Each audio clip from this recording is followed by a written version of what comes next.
آج صبح میرے پاس ایک پترکار کا فون آیا اور اس نے مجھ سے یہ تمنا ظاہر کی کہ میں کورونا وائرس کے بارے میں کچھ بتلاؤں، لوگوں کو سمجھاؤں۔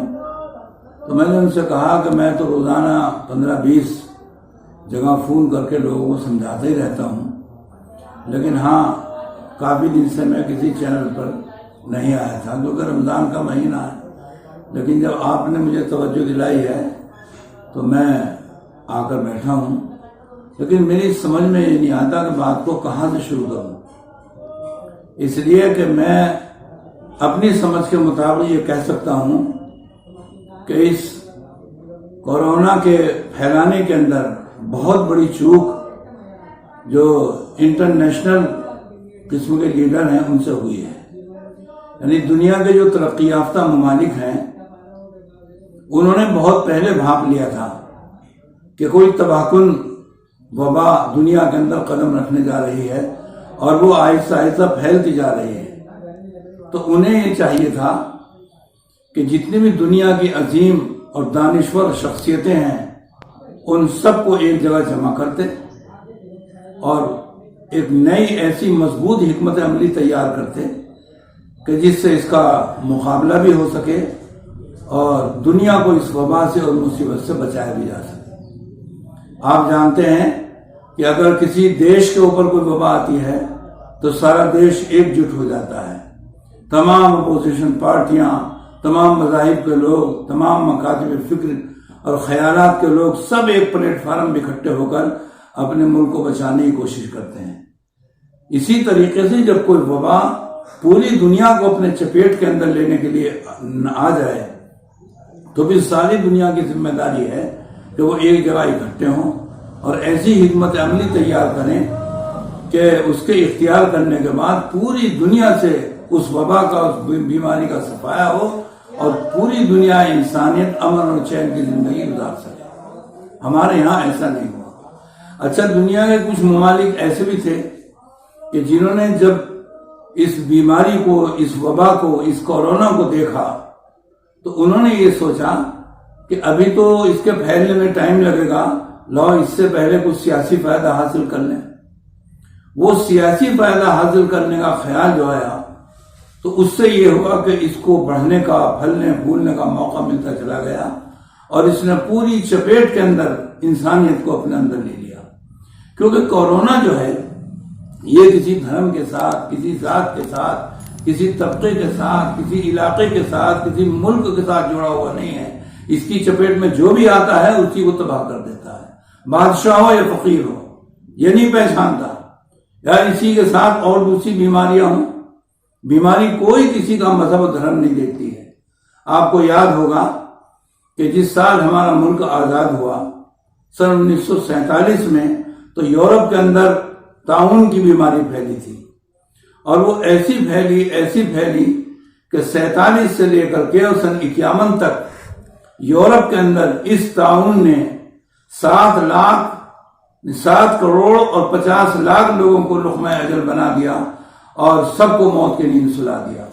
تو اس طاعون نے تو لوگوں کو نہیں دیکھا تھا کون اچھا ہے، کون برا ہے، کون امیر ہے، کون غریب ہے۔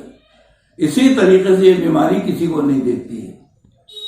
لیکن مجھے اس بات کا بے حد افسوس اور دکھ ہے، جس کو میں آج اپنی زبان سے پورے دیش کے سامنے رکھ رہا ہوں، کہ جس وقت ہمارے ملک کے وزیر اعظم نے اپنی گہری نگاہوں سے کورونا کو دیکھا اور اس کے بھیانک اثرات کو محسوس کیا تو انہوں نے قوم کو پہلی مرتبہ جب خطاب کیا تو 2 باتیں خاص طریقے پر انہوں نے لوگوں کے سامنے رکھی، اور ایسے نہیں رکھی، ریکویسٹ کی، ہاتھ جوڑے۔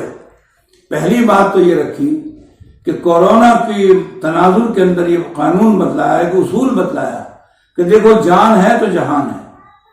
کیا مطلب؟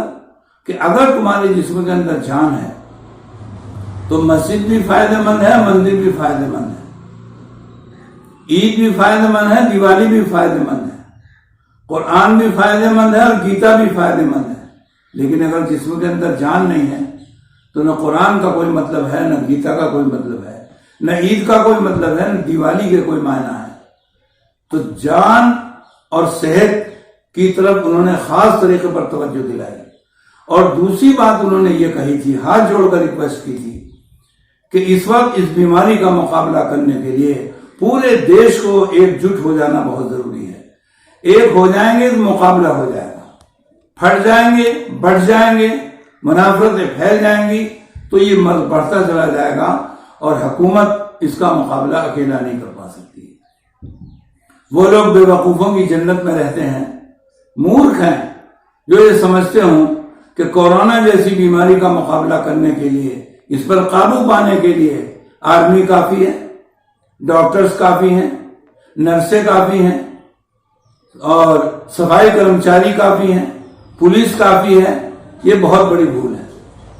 اگر اس کو ختم کرنا ہے، اس کا مقابلہ کرنا ہے، تو دیش کی 130 کروڑ کی آبادی کو سامنے آنا پڑے گا۔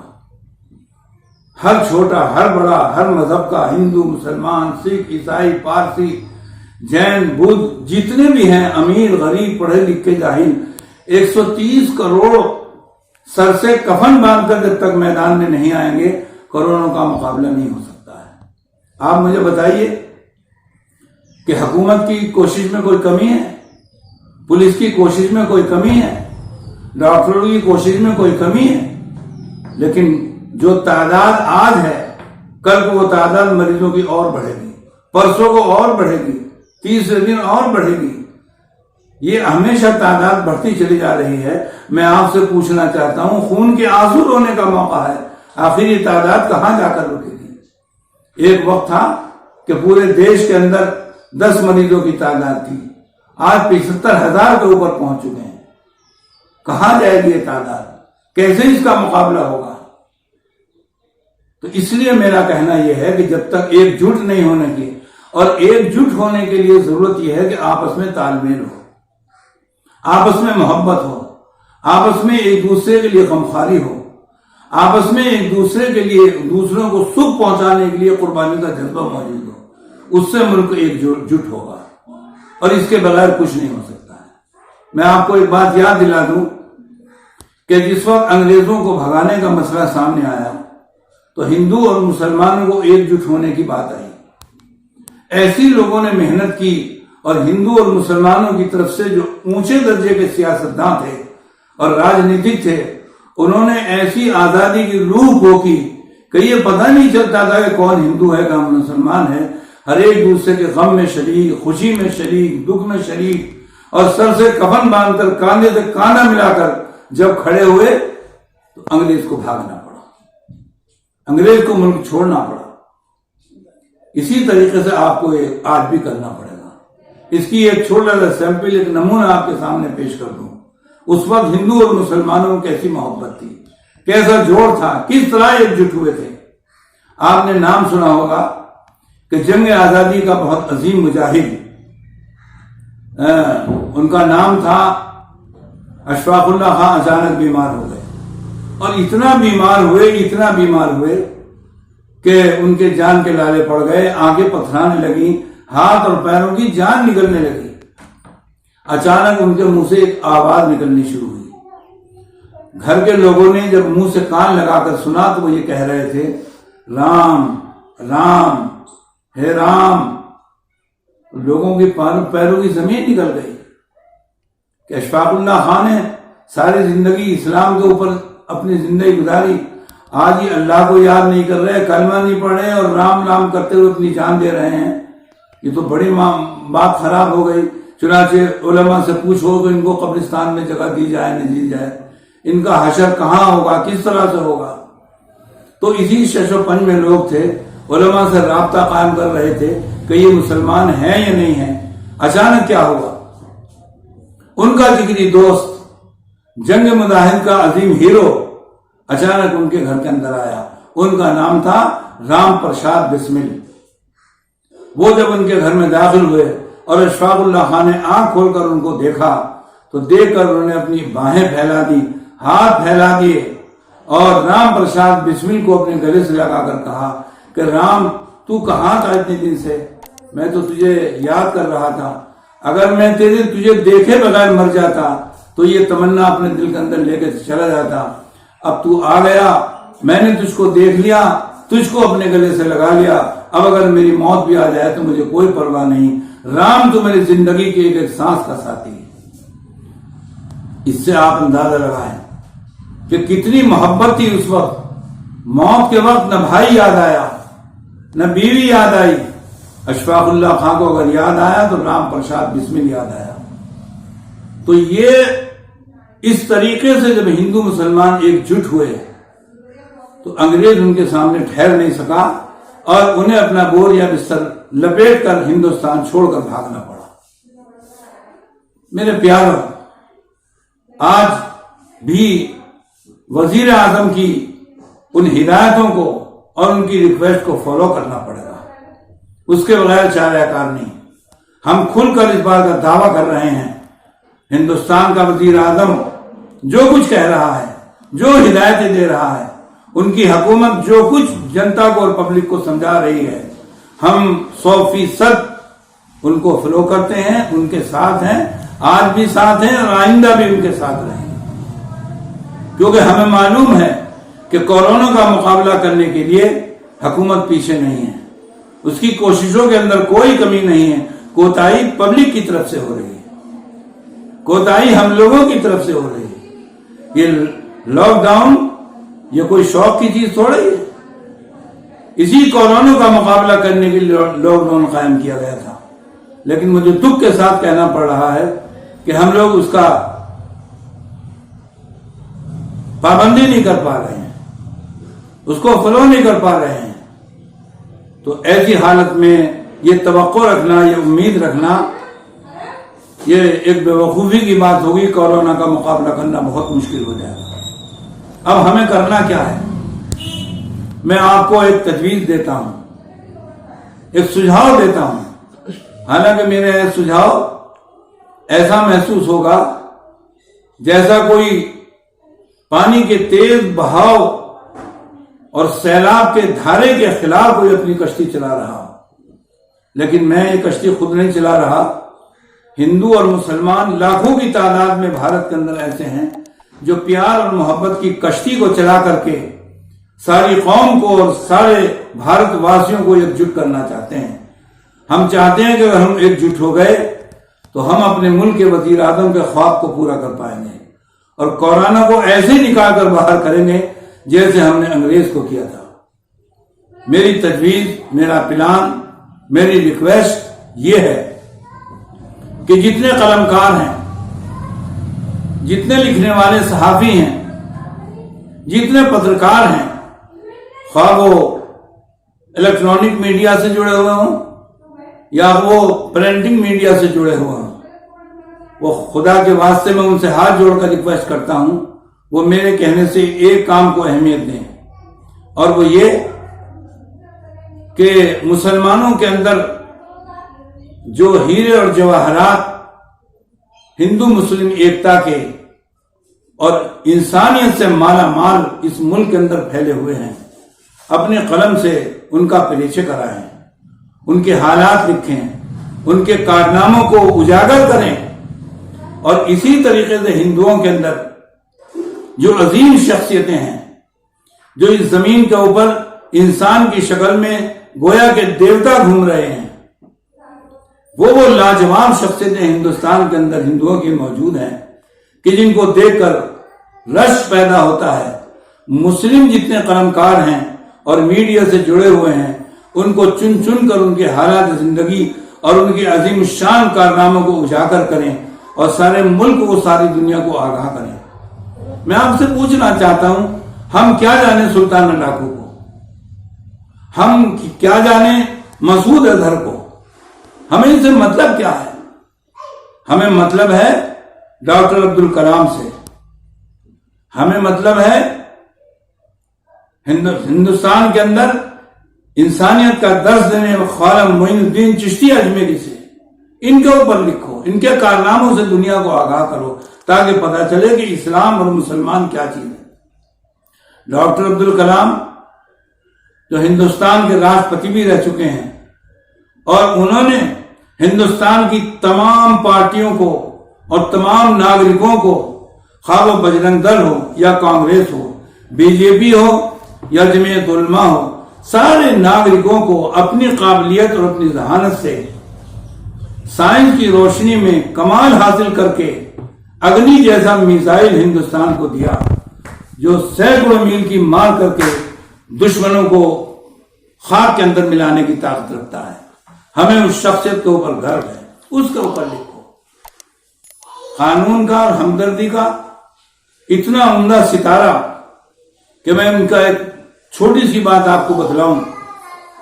جب وہ راشٹرپتی تھے بھارت کے، تو اس زمانے میں ان کے پرائیویٹ سیکریٹری نے آ کر ان سے کہا کہ صاحب رمضان کا مہینہ آ رہا ہے اور راشٹرپتی فنڈ سے ایک رقم نکال کر راشٹرپتی بھون کے اندر روزہ افطار پارٹی کا پروگرام کیا جاتا ہے اور ہندوستان کی عظیم شخصیتوں کو افطار پارٹی کے اندر بلایا جاتا ہے، اس میں اتنے روپے کی ضرورت ہے۔ تو ڈاکٹر ابوالکلام نے اپنے سیکریٹری سے کہا کہ اگر ہر سال یہ پارٹی ہوتی ہے تو راشٹرپتی فنڈ کا روپیہ اس کام کے اندر کیوں لگایا جاتا ہے؟ وہ دیش کی امانت ہے، اس روپے سے کوئی مطلب نہیں ہے۔ اگر افطار پارٹی کرنی ہے تو میرا ذاتی اور پرائیویٹ فنڈ، اس میں دیکھو کتنا روپیہ ہے۔ اگر میرے پرائیویٹ فنڈ سے افطار پارٹی کرنے کے بعد دیش کے تمام عظیم الشان شخصیتوں کو بلا کر افطار پارٹی میں دعوت دی جاتی ہے تو یہ دعوت میری نجی پیسے سے ہوگی، سرکاری پیسے سے اس کا کوئی مطلب نہیں ہے۔ چنانچہ انہوں نے اپنے فنڈ سے روپیہ نکال کر کے سیکریٹری کو دیا اور افطار پارٹی کا معقول انتظام کیا گیا۔ یہ ہے ایمانداری، یہ ہے دیش بھکتی۔ ہم یہ چاہتے ہیں کہ جتنے ہندو کلاکار ہیں اور قلمکار ہیں اور میڈیا سے جڑے ہوئے ہیں، وہ ایسے ایسے مسلمانوں کے کارنامے اجاگر کریں، پھیلائیں، تاکہ ہندوؤں کے دل میں ان کی محبت پیدا ہو۔ اسی طریقے سے ہندوؤں میں ہم کیا جانیں وجے مالیا کون ہے، ہم کیا جانیں آپ کا دوسرے جو برائی پھیلانے والے لوگ ہیں، ہم انہیں نہیں جانتے ہیں۔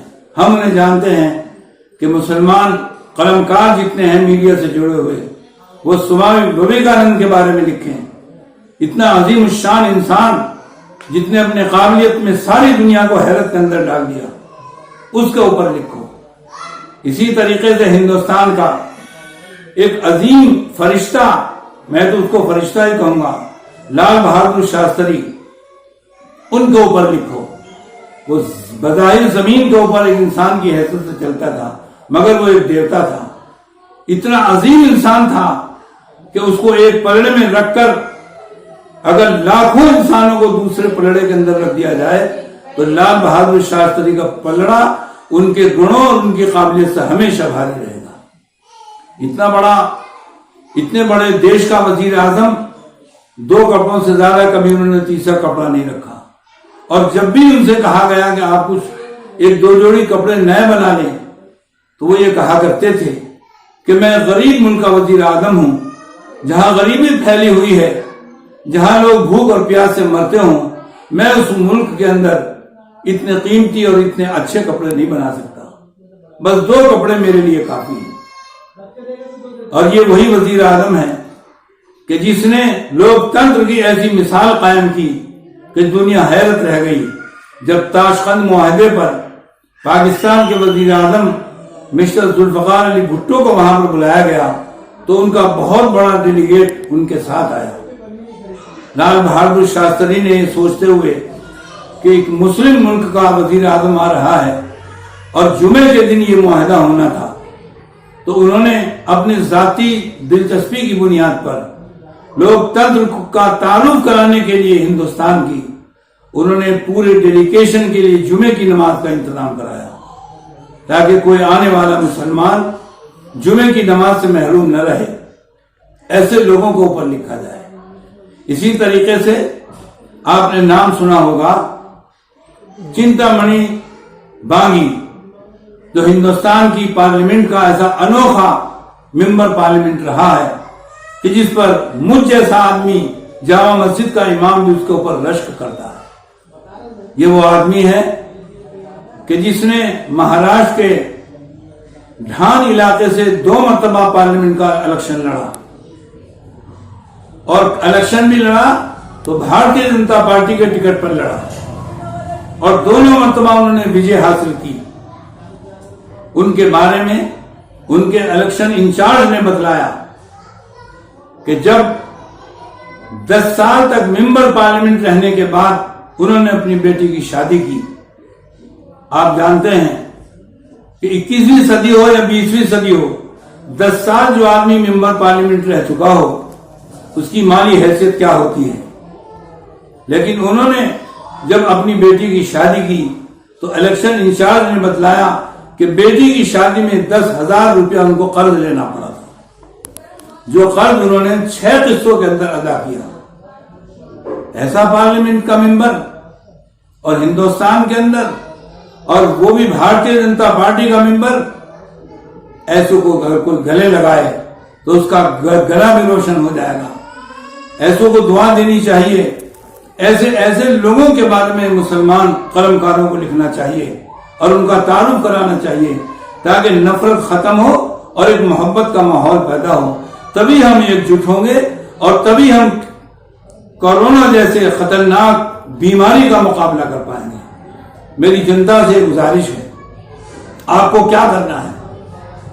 آپ کو اگر اس موذی بیماری سے آپ کو اپنے آپ کو اور اپنے خاندان کو اور اپنے دیش واسیوں کو بچانا ہے تو آپ ایک ہی کام کریے، خدا کے واسطے گھر سے باہر نہ نکلیے، اپنا وقت گھر کے اندر بچائیے۔ اب عید آ رہی ہے، آپ کو خریداری کرنی ہے، آپ کو نئے کپڑے پہننے ہیں۔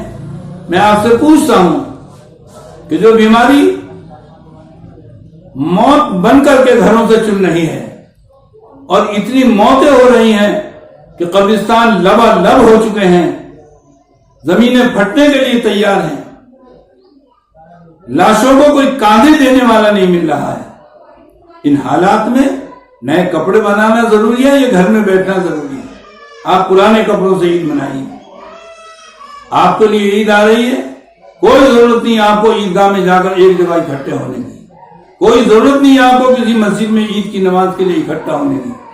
اپنے اپنے گھر کے اندر آپ نمازیں ادا کریں، اپنے اپنے گھروں کے اندر آپ رہیں، فاصلہ بنا کر رہیں، منہ پر ہمیشہ ماسک لگائے رکھیں، گھروں والوں سے سیدھا ہو کر بات چیت کریں، بغیر شدید ضرورت کے اپنے گھروں سے باہر نہ نکلیں، اگر بہت ہی شدید ضرورت ہو ماسک لگا کر نکلیں اور اس کے بعد فوراً اپنے گھر کے اندر آ جائیں، لاک ڈاؤن کا پالن کریں۔ اگر آپ نے مل کر اس طریقے سے حکومت کا ساتھ دیا تو مجھے یقین ہے کہ بھارت اس بیماری سے مکت ہوگا اور یہاں کے ناگرک اپنے حکومت کی اور ڈاکٹروں کی اور پولیس کی سرپرستی میں اس سے نجات حاصل کریں گے اور شان کی اور عزت کی زندگی گزاریں گے۔ جے ہند۔